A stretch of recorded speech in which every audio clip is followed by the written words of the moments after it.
Когда я был ребенком и отдыхал в деревне летом, там были часы-ходики, еще довоенные, до войны. Они гитлеровскую оккупацию немецкую пережили. Потому что в доме, где были эти часы, там немцы останавливались, ночевали.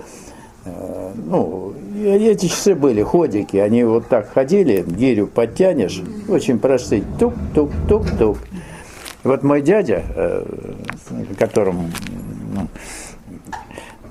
я приезжал, там дядя с тетей жили летом, мы с бабушкой у них были, он мне говорил про эти часы, что ему звонят из Москвы и проверяют время по этим часам. И я верил долго. Я был наивным ребенком, но ему свято верил. И я сейчас понимаю, насколько он был мудр. Эти часы, они исчезли, я их хотел с собой взять, но потом как-то они куда-то делись, как память. Но я взял котелок, с которым он был на фронте. Котелок, с которого он ел, и котелок немецкий, алюминиевый. Тогда алюминий был это что-то. И там надписи какие-то на итальянском, на немецком. Вот этот котелок у меня остался. Фронтовой котелок моего дяди. А он мне про часы говорил, что по ним из Москвы проверяют время. Я верил. Почему? Может такое быть? Тогда не было этих атомных или как-то эталона. Наверное, по этим часам мы проверяли. Так же, как верил в Бабу-Ягу, которая в игрушечном домике жила на елке. Долго верил. И сейчас верю. Если бы не верил, наверное, и на путь не встал. Мы все неверующие. Скептики все. Так или не так? Ладно. Разминаться будем немножко? Да. Хорошо. То вы сонные? Все. Так. Вчера я вам обещал письмо прочитать девушке, которая сидит на втором ряду. Ну и что? Ничего страшного нет. Просто у нее было удивительное переживание. На самом деле удивительное. Только не ревнуйте, не завидуйте. Понимаете, у меня оно было, я знаю, о чем идет речь. Еще кое у кого было. А у кого не было, не обязательно оно будет, потому что сам процесс трансформации, он в разных вариантах происходит. У кого-то ярко, у кого-то тихо. Понимаете? Поэтому прочитаю я это письмо. Оно коротенькое. Кстати, у нас с тобой на Агни-йоге все состоялось. Я Агни-йогу, когда переписывал и читал в газете, была такая газета «Эмский треугольник», в Риге она, по-моему, издавалась. И у меня этот свет-то нетварный сошел в комнате. Это было, конечно, феноменальное переживание. Подобное переживание, я понимаю, произошло этой девушке. С утра читала, это было в августе, да? Август месяц. С утра читала часа 3 Агни-йогу, беспредельность. Первая часть там. Для меня все написано, Елена Ивановна Рерих, очень важно, необходимо и близко. Несмотря на то, что написано языком непривычным и об очень сложных процессах. Читала часа 3. Потом встала выйти на кухню и вдруг заметила, выходя из освещенной комнаты и попадая в темноватую прихожую, что мои глаза как бы излучают свет. Я проверил, открыл дверь в ванную, не сжигая свет. Да, свет лучистый. Вернулась в комнату, сел на диван, продолжил чтение, подняла от книги глаза и с удивлением увидела в воздухе с правой стороны комнаты ослепительно искрящийся свет. Искрами, тут какие-то размеры, не знаю, 4-5 сантиметров. Но свет очень яркий, и на каждом образовании они разрастались в остром многоугольнике. И больше, больше, больше. Свет белый, ослепительно. Он заполнил уже почти полкомнаты, 18 квадратных метров комнаты. И мне все это было живое и бесконечно быстром движении, заполняя пространство от пола до потолка. Каким-то образом все это было связано со мной, с моим зрением, с головой, так что у меня возникло предположение, а не я ли этот свет излучаю. Правильное предположение у тебя возникло. Потому что возгорается нечто в нас, вот то, что где-то далеко запрятано, и на время дает нам почувствовать, что Бог-то есть любовь и свет, движение и покой, больше ничего. То есть это некий аванс, ну не то что аванс, а знак того, что на самом деле ты верной дорогой идешь. Вот. Это продолжалось, да, и это жило само по себе. Это продолжалось около часа, по часам, ты заметила время, так я понимаю. Потом очень медленно стало сокращаться и постепенно бледнеть. Все это время я сидел, не шевелясь на диване, ошеломленный всем этим представлением. Потом я зафиксировал, что в голове была необычная тишина, ни одной мысли, полное молчание ума, чувство благоговения и благодарности. Голова непривычно чистая от какой бы ни было мысли. Она была другая. Потом я поняла, что мне что-то было показано. Я была немного растеряна, но не испугана. Страха нет, потому что как-то такая ошеломительная радость. Что-то необычного, вроде бы знакомого. Ну, наверное, все-таки мы из этого света-то и стартовали когда-то, помним, знаем. То есть вернулись туда, откуда начинали путь. На время, то есть нам было показано, что вот туда-то надо и возвращаться. Вот. Это был нетварный свет, спокойный, ровный. Мне довелось его видеть дважды. Нет, это был не нетварный свет. Нетварный свет это. Ты вот пишешь это нетварный свет. Ты же не зажигала выключатель, значит, он нетварный. Не ты его творила, не электричество. Поэтому я тебя подправил тут. Ты сомневалась, что это нетварный свет? Нетварный.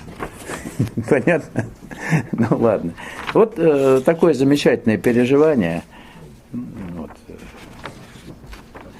И стихотворение вот на эту тему немножко. Но стихотворение я не буду читать.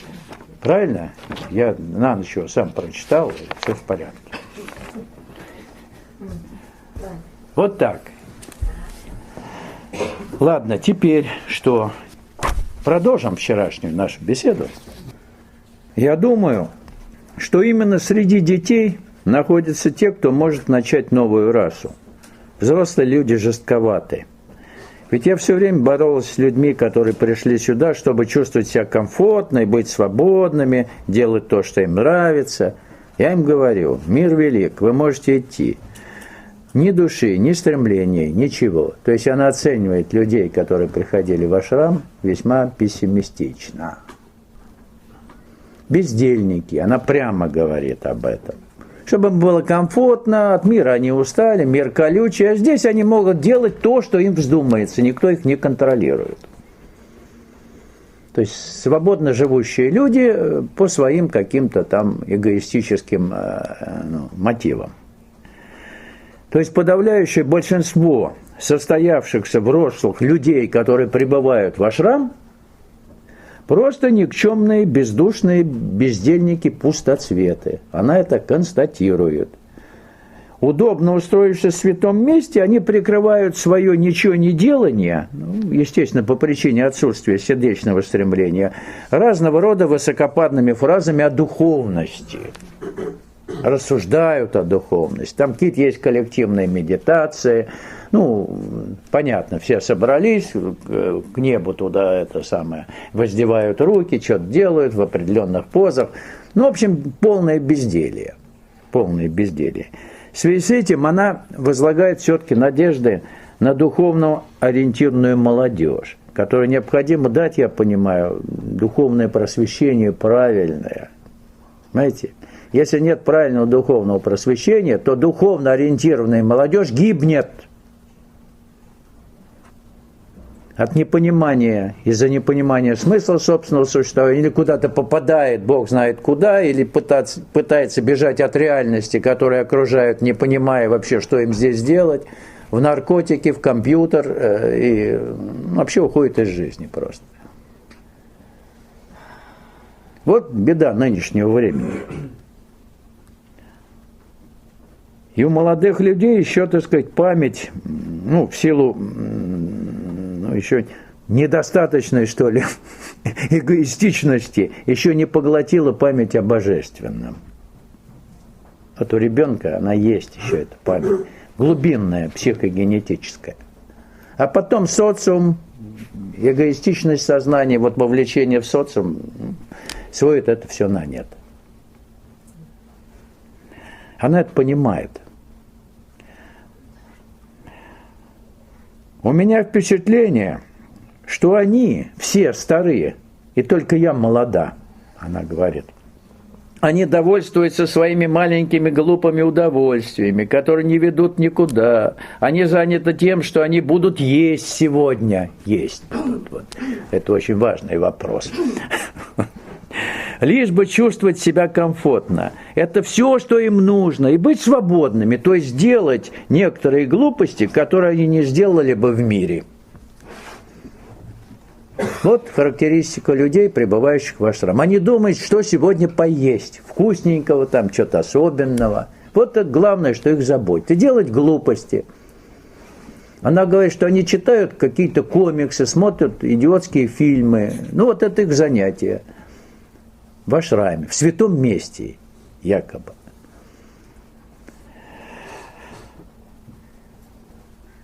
Она чувствует себя вот в этом новом состоянии, как никогда молодой.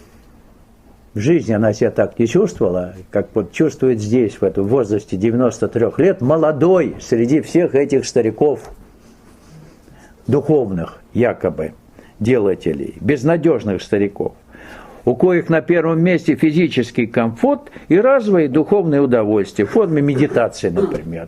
Получил удовольствие от медитации и опять глупостями занимается. Медитация тоже глупость, но, тем не менее, вроде это духовное развлечение. Вот. Так что основное, вот она правильно заметила, у них пищевая проблема, что и как кушать, чтобы сохранить физическое здоровье. И больше ничего. То есть у вас не так, нет? Не очень так. Проверяйте себя. Есть очень ценное ее замечание по этому поводу. Да. Вот. Ну, все делается для того, чтобы хорошо подлакировать сметную жизнь.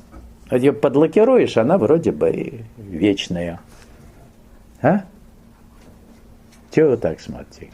Не грустите. Вот правильно же она говорит? Правильно. Диагноз поставлен.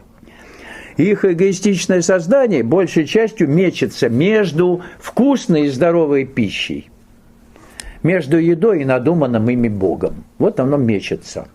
Еда и Бог, вот это две вещи. Ну, есть такое. Ну вот. Я вот тоже об этом говорю. Я же ее комментирую и понимаю. Вот с людьми разговариваешь. А вот хороший хлеб, там что-то добавлено, какая-то фигня. Да какая разница мне, что туда добавлено, в этот хлеб? Пусть с опилками, пусть с лебедой, но вот там вкусненько. Вот в такой пекарне очень вкусно. Ну и что? А? Я никого не обижаю, нет? А то тут вы, может, пекарню облюбовали, вот я тут на вашу пекарню наезжаю. Я говорю, на полгода на доширак такой ядреный, с одним перцем и безвкусный. Вот. И вот полгода вы все пищевые искусы, ваши извращения, они уйдут. Это все будет вкусно. И какая пекарня? Кусок хлеба съели и счастливы. Вкусный хлеб. Понятно? Я немножко утрирую, но, видимо, стоит утрировать, потому что наша жизнь с вами, она вот так незаметно втягивает или утягивает нас от главного, вот по этим самым мирским мелочам, кажущимся мелочам. А ведь вот эта мелочь, она может настолько держать вот человека в старом, так сказать, сознании, ну, привязанность там к пище, к каким-то там определенным вещам, да, косметическим. Я имею в виду косметика для жизни, а не для лица. Что люди как-то так вот вроде бы идут туда, но на самом деле или никуда не идут, или в противоположную сторону. Не бывает мелочей в духовной реализации. Не случайно в Агни-йоге сказано, маленькая песчинка может остановить часовой механизм. Маленькая, вот он идет размеренно, песчинка попала. Все, мелочей нет. Вот.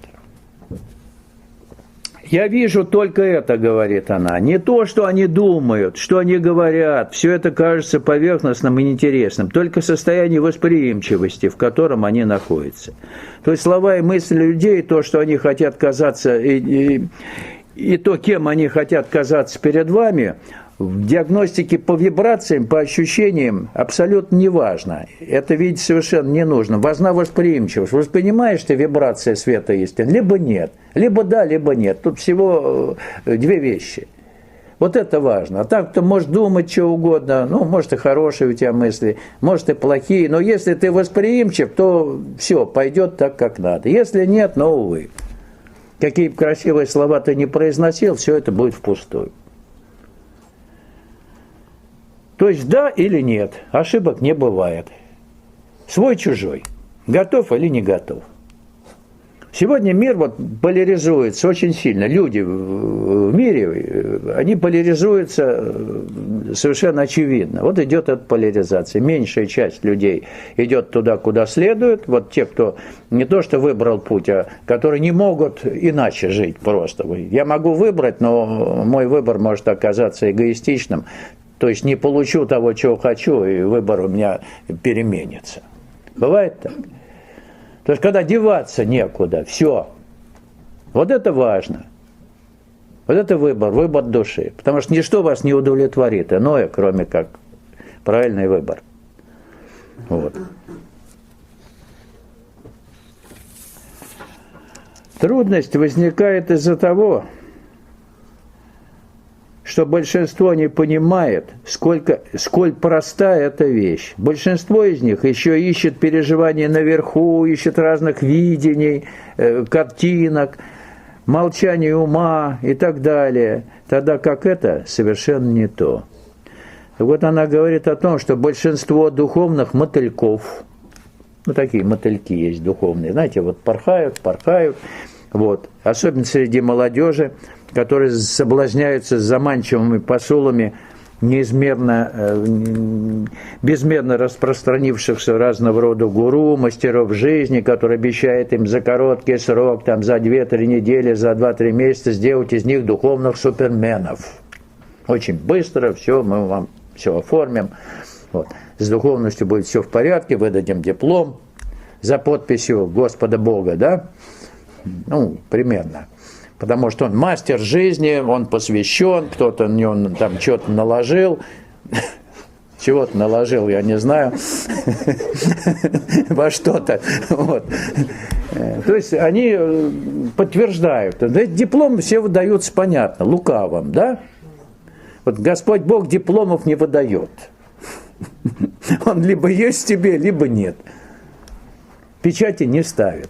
Печать антихриста, может, есть какая-то, я не знаю. Вот все говорят, какой-то печать антихриста. Вообще наше эго – это печать антихриста. Если мы эту печать сотрем, то и антихрист в нас, он тоже исчезнет. Ясно? Эго – это печать антихриста. Я другого не понимаю. Ясно? Все с печатями, но надо как-то с этой печатью разобраться.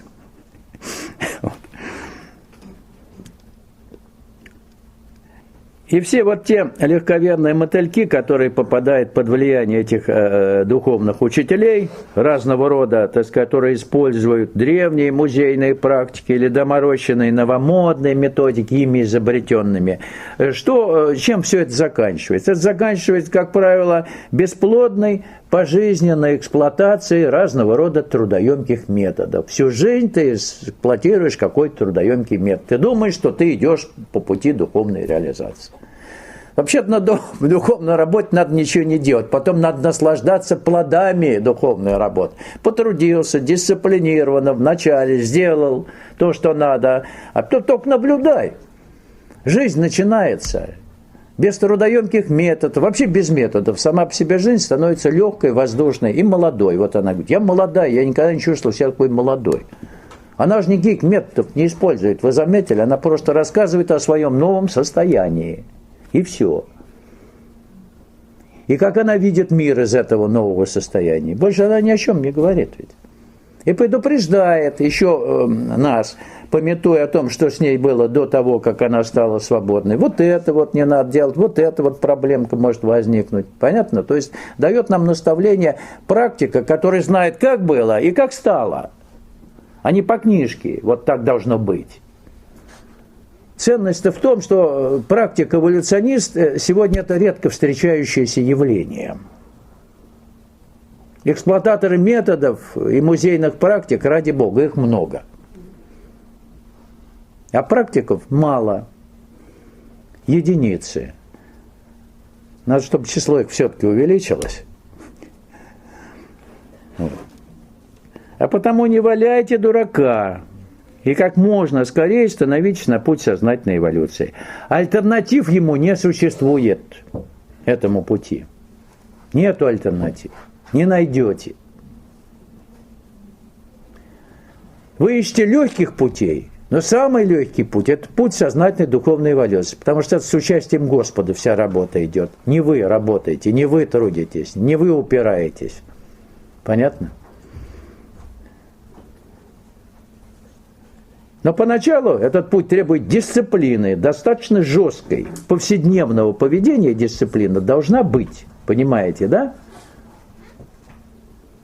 Дисциплина. Но она не каторга, если вы выбрали путь и знаете, куда идете. Эта дисциплина, она радует.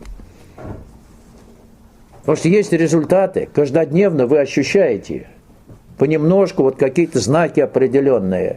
Ой, вот смотрите, вот что-то новое. А потом будет все новое. Вся жизнь будет просто новой. С утра до вечера. С вечера до утра. Изо дня в день. Из года в год. Новой. У меня такое впечатление, что эта книга «Путешествие сознания» задаст там, в России, новые направления. России, повернувшейся в истинную сторону, это было бы чудесно. Видите, она говорит, на излете вот своих земных дней понимает, какая там Америка. Вот вчера-то нам об Америке говорила, что там эта книга. Да никому она не нужна в Америке. Кому в Америке нужна эта книга? Америка генетически, вот вчера Кедми выступал, слышали о таком? Ну, израильский политик, ну, парень нормальный, он сродни Сатановского, они вот могут вдвоем петь, ну, дуэтом. Так вот, он сказал, Америка генетически не понимает других людей, других стран. Генетически она не может понять, как люди живут, не так, как в Америке надо жить. Не понимает, это факт. Это все время удивляется, демократии нет, они же не придуриваются, они не понимают, что по-другому может люди как-то мыслить, имеют иную психогенетику, не такую тупую и дубовую. Без истории, страна без истории, знаете, там нет психогенетики, там есть вот смешение всего. Нету, страны нет, ее не было. В отличие от многих европейских стран и от нашей страны. Не было. Там психогенетики нет никакой. Там она, знаете как, ну, дебильная. И это факт. Вот Кедми сказал, и я говорю, молодец, Яков, ты мужик нормальный. Видно, проблески хорошие идут. Вот. Поэтому удивляться тому, что вот они вот делают, и что удивляться, они по-другому не понимают. То есть это все выбито как на камне. Вот выбито и все, уже стереть нельзя. Я имею в виду, кто там руководит этим делом, политикой и всем остальным. Там есть, наверное, нормальные люди, но они никто и ничто. Они, ну, их заботы мелкие свои. А вот те, кто вершат политику и вот эту государственную машину раскручивают, они просто не понимают, искренне не понимают в силу дебильности. И все. Видите, как просто. Поэтому Бог с ними, не обращайте на них внимания. Простите маленькие слабости. Генетические. И думаю, что вот к этим словам матери насчет России больше нечего добавить. Остается только исполнить то, ради чего мы приходим на эту землю. А книга Сатпрема «Путешествие сознания» действительно очень мощный катализатор эволюционного процесса. Я не только о себе говорю. Многие, наверное, познакомившись с этой книгой, все-таки с мертвой точки пытались сдвинуться. То есть осознав, что человечество это не просто некое скопище все время воюющих между собой стран и народов, что это еще имеет и какое-то высокое назначение, пока большинством не понятое. Вот для чего все это затеялось. Вот эта книга дает возможность стартовать все-таки, вернее, принять правильную стартовую позицию. Замечательная книга. Мне кажется, она продолжает. Если бы вся русская масса повернулась бы в истинную сторону, это стало бы грандиозной опорой загнивающего мира. Я добавляю всегда. Вот. И они не удовлетворены, ведь они находятся в таком состоянии, то есть мы не удовлетворены, они находятся в таком состоянии, когда люди способны создавать что-то из того, что не удовлетворены. Они не удовлетворены. Чем? Духовной реализации нет, духовный кризис у нас. И все исторические процессы, смутные времена, вот то, что у нас рушилось, во времена духовного кризиса все это было. Все рушилось. Экономика, армия, там, политика. В одночасье. Когда глубокий духовный кризис. У нас вот по истории это просматривается, гениально совершенно. Я пытался провести эту линию. Так что мы действительно особая страна. Мы не дебилы генетические. У нас психогенетика могучая, потенциал духовный могучий. И не случайно мы действительно стоим на первом месте в мире по самоубийствам. Почему? Потому что люди не понимают, не получив правильного духовного просвещения, почему они живут. Для чего все это? Это знак. Верный знак. То есть Россия это единственная, она по сути говорит, я обе руки за. Россия единственная страна в мире, где на психогенетическом уровне, а спасибо нашей героической истории вообще-то, в тяжелые времена у нас народ на смерть шел вполне спокойно. То есть русские люди всегда удивляли наемных этих самых воинов, которые за деньги воевали, что они идут на смерть не за деньги, а просто так, за отечество. Потому что знают, что смерти нет, душа знает, что смерти нет. Это заложено психогенетически. Понятно? Поэтому вот сам себе подвиг, на подвиг пойти, когда смерть, вот она, это значит, душа рождается в этот момент. Это рожденные души. В этот момент, короткий момент, она рождается, выходит на первый план, потом реинкарнация, если он погиб, если не погиб, тоже замечательно. Он возвращается на землю, будучи рожденным, и может быть не однажды.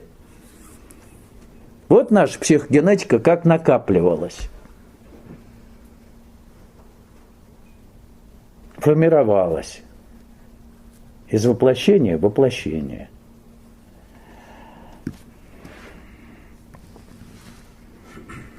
И для того, чтобы это заработало на самом деле, требуется правильное, на современном научном уровне духовное просвещение. Не агитки церковные, не какие-то там эти самые выдумки нетрадиционных всяких эзотериков, а правильное на современном научном уровне объяснение процессов духовной эволюции, что такое человек в эволюционном процессе, какие силы участвуют и принимают, участие в формировании новой жизни. Этап эволюционной трансформации, который сегодня, я понимаю, на научном уровне уже, хорошо, на собственных шкурах людей, которые оставили свои, заметки на этом пути, выверен. Все это известно сегодня. Вот это надо использовать. Вот мы пытаемся худо-бедно как-то это делать. И тут недавно Путин выступил, совершенно неожиданно, не выступил, а была бегущая строка, не о Путине, не Песков его там озвучивал, который за ним ходит, а просто, что вообще-то духовная составляющая, она имеет очень важное значение. То он говорил о генетике и искусственном интеллекте, но почему-то бегущая строка духовная составляющая. Где-то он ляпнул это. Ну, явно не церковный, он не сказал, там, не с церковью связано. Чего-то вот должно быть. Ну, может, там в пространстве что-то носится. Понятно? Вот именно это он как-то особо отметил. Ну, одна строка промелькнула, я думал, вот на новостных там они повторяют. Нет, не повторили. Вроде бы решили эти редакторы, нафиг, какая духовная составляющая. У нас все духовные. Без составляющих. Вот. Может, для меня эта строка была, чтобы меня чуть-чуть порадовать, что еще вот что-то там теплится, вот такое, что выразить нельзя, но ляпнуть можно. Вот.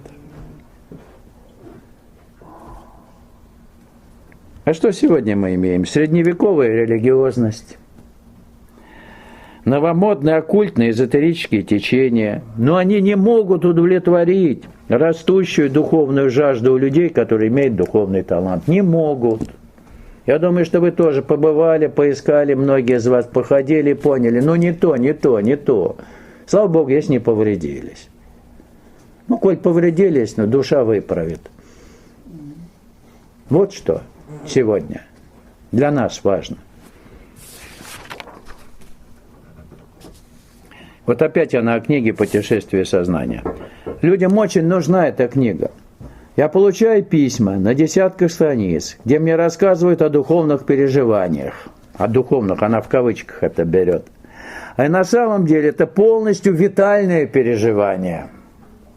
Они ничего не понимают, эти люди. Даже в Ауравиле это так. Они ничего не понимают.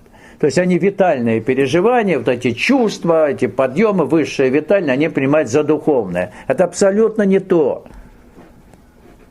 Духовные они без шума, без помпы, они тихие, но настолько яркие. А витальные они все время шумные. Ой, вот слезки у меня полились перед иконой, там где-то там какой-то матери, там их много.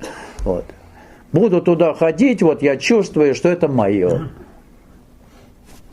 Но это все витальные, эмоциональные вещи, которые никакого отношения к глубинной духовной трансформации не имеют. А то в одночасье вы уже вот, я родилась в духе, я вот перед иконой, у меня вот все вышло там наружу, и я поняла, это было духовное рождение. Вот вы самодиагностикой занимаетесь. Не то это, не то. Ваша жизнь должна навсегда измениться, вот так перевернуться, когда что-то произошло серьезно. А вы вот вышли и ушли, и опять все спряталось. Может, это был аванс, может, и не аванс, может, ваша фантазия на эту тему, может, враждебные силы вам подыграли. Очень легко попасться в лапу враждебных сил, они будут с вами играть вот так вот в эти самые игрушки, в духовные, псевдодуховность. Видите, сколько подводных камней в этой работе. А надо в молчании ума и в эмоциональном покое открыться силе. Она будет все делать. И вот по мере того, как она будет вас ваять в нужном или угодном ей направлении, будете делать удивительные открытия. Они будут истинно духовные, не из эмоциональной области. Сила должна в вас работать. А у вас в одночасье что-то произошло, вот она сила. Где сила, откуда сила, с какого места, куда? Эйфория возникает. Ну, наверное, тоже знакомы были, да, с этим делом? Ну, кое-кто. И эта книга «Путешествие сознания», написанная Сатпремом, по сути, мать говорит, что рукой Сатпрема водил Шри Аурабинда, она направлена, в частности, на развенчание разного рода ложных и опасных заблуждений насчет духовности. Это тоже полезно, там все это есть.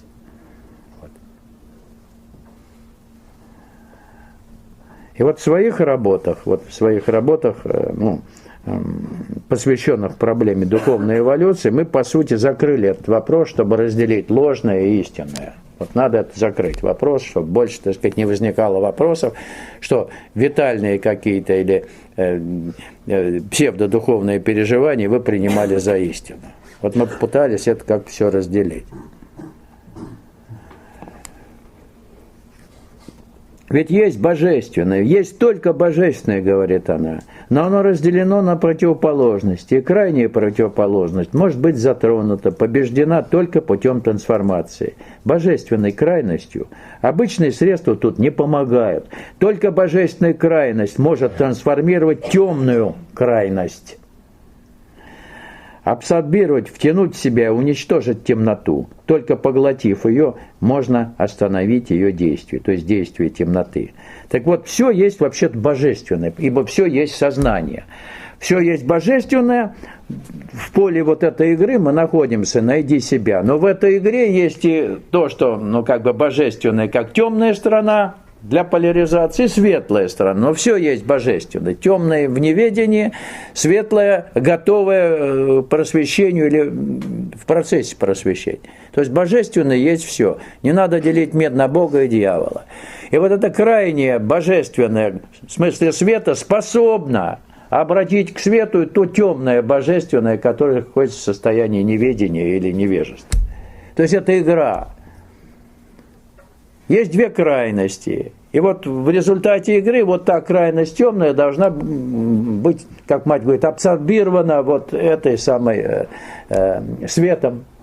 Вот этот свет, эта сила способна в нас, в которых темная крайность тоже имеется, да? Потому что мы с рождения несем в себе что? Что мы несем с рождения? А? Как это называется?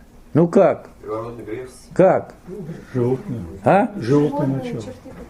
Нет, ну это есть же слово очень хорошее. А? Грех, первородный грех. Первородный грех. Вот молодец. Мы все с рождения в теле несем, потому что часть нашего интегрального существа – это и тело. Мы несем этот первородный грех. Он должен быть трансформирован, трансмутирован в игре, божественным светом. Вот что. А так вся косметика, пытаться быть лучше, добрее, честнее, моральнее, все это полная чушь. Вот понимаешь правила игры, законы игры, механизм трансформации, вот тогда ты вооружен. А так мы безоружные.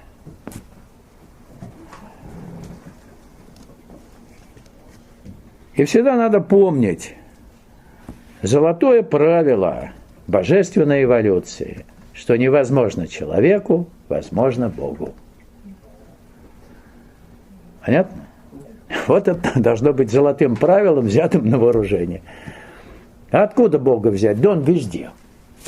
Над вашей головой в каждой точке. И в вас. Вот соедините это два начала и больше ничего. Напрямую, через посредство Духа. Что проще-то? Что нам мешает? Ум и наши эмоции. Временные наши ложные тела до момента явления на свет истинного хозяина. Вот они должны замолчать, и проблема решается элементарно. Я пытаюсь на пальцах арифметически вам все это объяснить. На самом деле так, это просто. Нет сложностей. И любая проблема, которая стопорит ваше продвижение, с помощью Господа, с вашей, так сказать, искренней подачи, попросив Его, она может быть решена элементарно совершенно. Но мы еще пытаемся своими силами, сохранив эго, что-то там сделать. Бывает, получается, но есть вещи, которые без Его помощи, они не уйдут. Значит, надо, смирив гордыню, обратиться к Нему. Смирив гордыню. Потому что когда мы же обращаемся, значит, жизнь заставила. И все.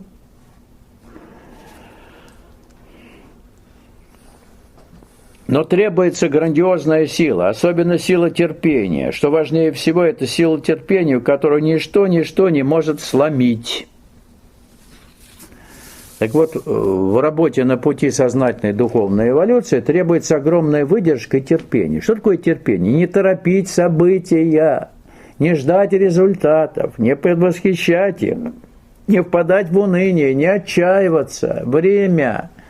Не торопите события. Вы в эмоциях торопите события. Уходите с божественной волны. Вам хочется побыстрее, не успеем, мне там много лет, там, или наоборот, вот, мне вот надо побыстрее. Вот, ну, а для чего побыстрее? Куда побыстрее? Вы в вечность идете, а вам побыстрее. Если эти правила, не торопиться, не иметь цели, не будут соблюдены, то ваша работа на пути застопорится или вовсе к нулю сведется. И практика показывает, вот наблюдение в беседах с людьми, да, что многие из, казалось бы, стремительно начавших духовное восхождение со временем скисают и терпят разочарование, прежде всего по причине отсутствия терпения, ожидают результата. Не ожидайте результата. Зачем? Ваше ожидание результата стопорит духовную реализацию. Это элементарно. Вы выпадаете из реального времени, уходите с божественной волны. Включаются эмоции. Все. Видите, как просто все. Вы сейчас скажете, для вас просто, Александр Васильевич, а как это все вместе совместить? Молчите, сохраняйте ровность, и все будет в порядке. Молчите, ничего не обсуждайте. Вот очень просто. Это я по деталям вам рассказываю, там, по частям, что делается. А так вот простое правило. Молчите умом, сохраняйте эмоциональный покой, все остальное рождается само собой. Вы только наблюдаете, как это происходит. Не оценивать, не анализировать, не полемизировать. Они не хотят Бога, которого нельзя обмануть, говорит мать. Блестяще сказано. Они не хотят Бога, которого нельзя обмануть. Люди действительно вынашивают в своем эгоистическом уме модель Бога, которого можно легко обманывать по собственному хотению. То есть им руководить как-то, да? Бог-то должен подчиняться тебе. Потому что ты сам Бог, ведь сказано же в протестантстве, вообще люди боги, все. Если люди боги, то если еще что-то существует там, то людям, богам это должно подчиняться.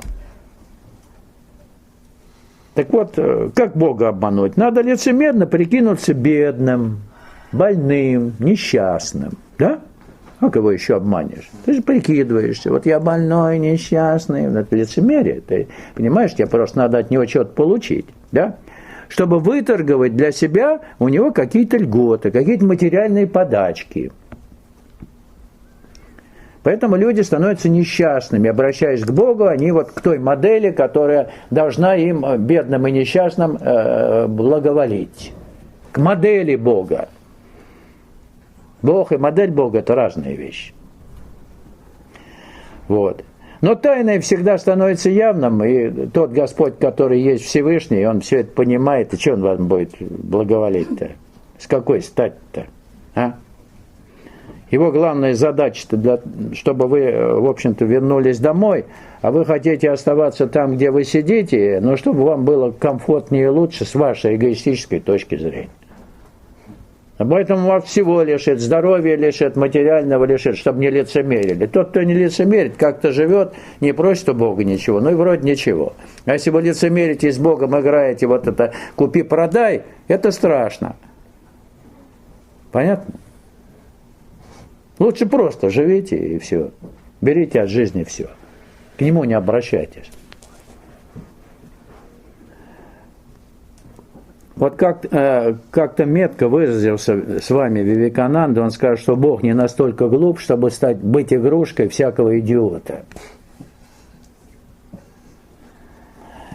Так что прежде чем обращаться к Богу с просьбами, прикиньте, в каком статусе вы к Нему обращаетесь. В статусе лицемерного просителя, либо абсолютно искренне, чтобы Он вам помог в духовной реализации, не в материальной жизни. Ясно? Вот если вы к ним обращаетесь, вот проверьте ваш статус.